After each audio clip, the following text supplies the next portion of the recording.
안녕하십니까. 바람도 시원없는 곡에 강의하겠습니다. 이 작품은 작자 미상의 알 수 없다는 이야기입니다. 누가 지었는지 알 수 없어요. 사설 시조입니다. 자, 일반적으로 시조는 3장 6구에 45자 내외의 형식을 지킵니다. 이 형식을 지킨 시조를 평시조라고 하고, 이 평시조보다 중장 혹은 중장이나 종장이 길어진 시조를 사설시조라고 합니다. 이 시조는 사설시조입니다. 자, 오늘 강의에서는 이 작품 자체에 대해서 해설을 할 것이고, 이 작품에서 언급된 매와 관계된 이야기들, 여러분 공부에 도움이 되는 매와 관계된 이야기들을 할 겁니다. 설명을 해가면서 이 작품 이외의 작품, 작가에 대해서도 설명을 할 예정입니다. 끝까지 시청하셔서 도움 받으시기를 바랍니다. 자, 먼저 작품부터 보겠습니다. 바람도 시원없는 고개, 구름이라도 시원없는 고개, 이렇게 되어 있습니다. 그죠? 초장입니다. 자, 여러분 눈으로 확인할 수 있습니다. 여기서 보시면 고개 반복됐죠. 그죠? 예, 그 다음에 시원없는도 물론 반복됐습니다. 반복법입니다. 자, 그 다음에 똑같은 문장 구조가 반복되는 대꾸법입니다.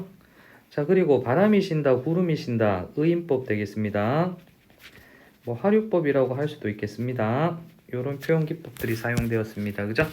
자, 여러분 보시면 자, 결국 하고 싶은 이야기가 뭡니까? 바람도 한 번에 못 넘어가는 고개다. 구름도 쉬어갈 수밖에 없는 고개다. 어떤 고개입니까? 높은 고개란 이야기입니다. 고개를 소개했습니다. 조장에서. 자, 이제 중장으로 가겠습니다.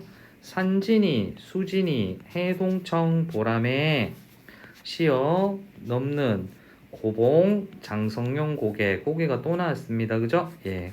역시 똑같이 무슨 법? 반복법입니다. 그죠? 그 다음에 자, 해석을 못하더라도 산진이, 수진이, 해동청, 보람에 열거법이라는 거 알 수 있습니다. 그죠? 자, 여기서 지금 여기 나오는 산진이, 수진이, 해동청, 보람에는 그냥 매다 이렇게 보시면 되겠습니다. 새의 종류 매다 이렇게 보시고, 자, 뜻을 몰라도 그냥 새들을 열거했다 이렇게 가시면 돼요. 새들도 시원없는 고개다, 즉 높은 고개다를 설명하기 위해서 이런 소재들을 가지고 왔다, 여러분 이렇게 보시면 되는데, 그래도 정확하게 합시다. 산진이는 야생에 사는 매입니다. 자, 그 다음 수진이는 길들인 매입니다. 자, 그 다음에 해동청, 보라매는 이 책마다 해석이 다른데, 해동청이라는 매, 보라매라는 매, 이렇게 해석하는 경우도 있고, 아니면 해동청, 보라매를 그냥 송골매다, 뭐 이렇게 해석하는 경우도 있습니다. 그렇게 중요치 않습니다. 그래서 뭐 해동청, 보라매는 푸른 깃털을 가진 매다, 보라매는 흰 깃털을 가진 매다, 사냥매다, 뭐 이렇게 설명하는 경우가 있는데, 자, 이런 어떤 이렇게 논쟁은 크게 여러분한테 중요한 문제는 아닙니다. 언어학자라든지 생물학자들에게 중요한 문제죠. 우리는 그냥 다양한 새들이 한 번에 넘어가기 어려운 높은 봉우리에 주목해야 됩니다. 장성용 고개에 주목해야 됩니다. 령은 고개입니다. 대관령, 한계령 할 때 고개죠. 그죠? 자, 구체적 지명이 사용되었어요.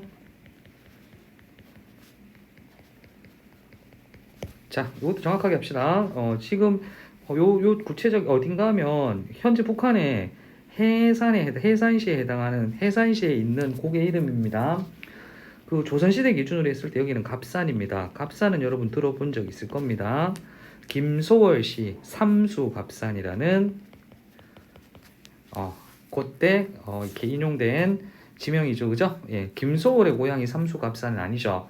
자, 김소월 이야기가 나서 어떤 선생님한테 질문한 게 있는데, 김소월의 고향은 정주입니까? 곽산입니까? 구성입니까? 물은 학생이 있습니다. 자, 그래서 어떤 책엔 정주다, 어떤 책엔 곽산이다, 어떤 책엔 구성이다 이렇게 돼 있는데, 뭐 정확하게 가자면 그 책마다 다른데, 정확하게 하자면 태어난 곳은 구성이고요, 자란 곳은 곽산입니다. 그리고 주로 활동한 곳이 정주다. 정주는 오산학교가 있는 곳이죠. 그렇게 보시면 됩니다. 그래서 책마다 다르다고 이야기를 했는데, 뭐 보기에 따라서 전부 다 맞는 말이 될 수 있습니다. 뭐 별로 중요한 건 아니고요. 김소래 고향은 평안도다, 뭐 이 정도로 합시다. 자, 다시 본문으로 돌아와서, 자, 그래서 이런 새들도, 이런 매들도 시원 없는 높은 고개입니다. 그죠? 자, 여러분 보시면 계속 열고됐고, 그 다음에 반복됐습니다. 고개가 높다라는 걸 강조합니다. 그죠?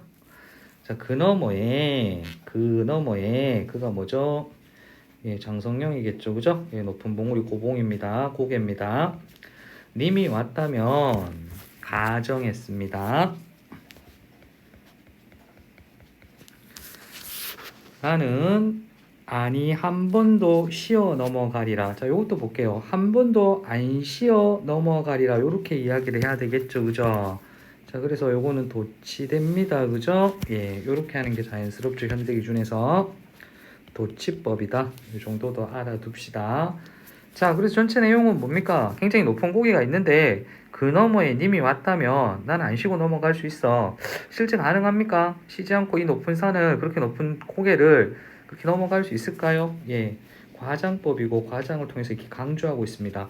그만큼 님이 그립다는 이야기입니다. 그죠? 자, 해석 다시 한번 이야기해 봅시다.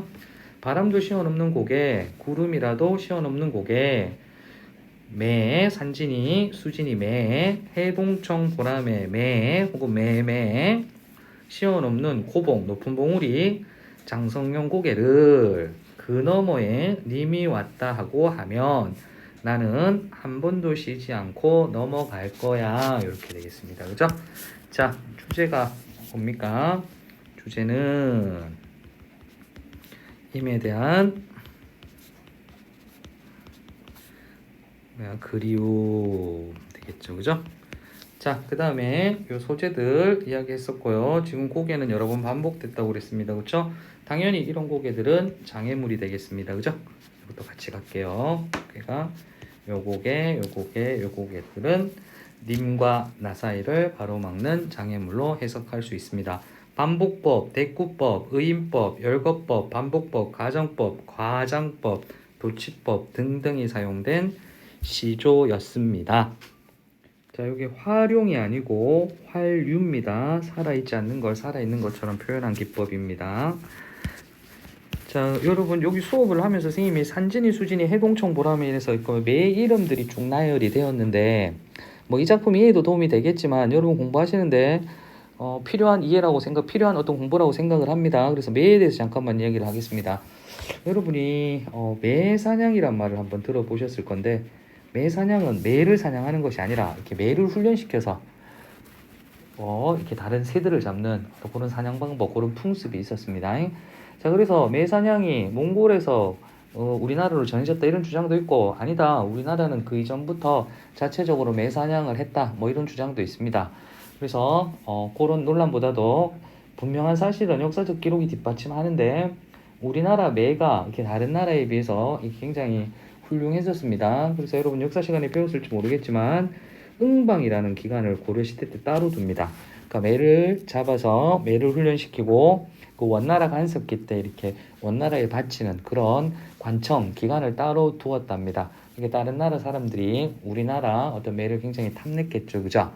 자, 근데 요 매에서 이렇게 뻗어 나온 말들이 좀 있어요.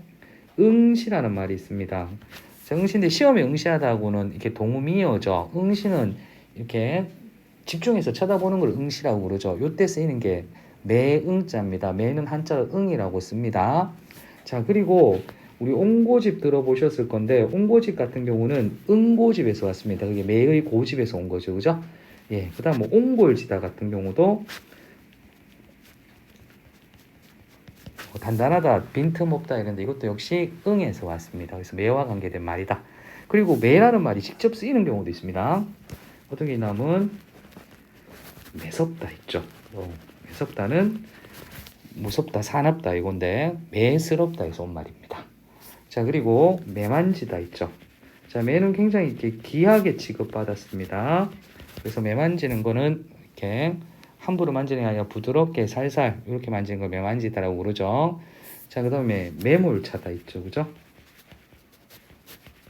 이것도 매가 새를 낚아채는 그런 사냥 장면을 떠올리시면 이해에 도움이 될 겁니다. 그래서 이런 단어들은 여러분이 보셨을 때 당연히 아이로 쓰겠죠. 어이로 안 씁니다. 매와 관계된 말이니까. 그죠?